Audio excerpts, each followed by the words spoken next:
We got tased after a show in Shreveport, and here's the crazy part. I started doing comedy in Louisiana, and so we go to sometimes Shreveport, and afterwards, this was 15 years ago. They'd say, "Hey man, we'll tase you if you want." You know, the cops would come up and tase people in the bar because there's just not a lot of nightlife. Yeah.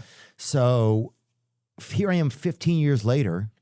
Show's over. We're sitting around with a couple of officers, and one of them goes.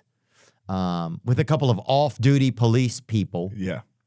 And one of them goes, "Hey, man, we'll tase you if you want." And I was like, no fucking way. You guys are still doing that shit. And they lit us all up. We got it together as a group and locked arms or whatever. Nice. Like a Harvey Milk kind of thing. Yeah. And then they lit us up. How'd it feel? Did it hurt? You know, it's not as bad as you would think. Really? At all. At all. It's definitely a little bit of a surprise, you know? Yeah. It's gotta feel weird.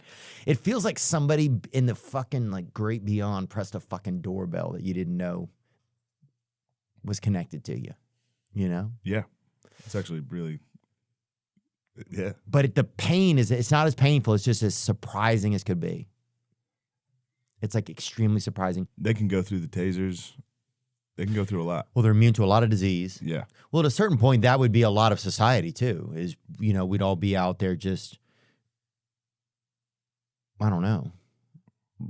You'd be immune to all the things because you are still alive on the streets. Yeah. And you'd want to probably strike back against the rich. When we do this, okay, all right, where do we meet up?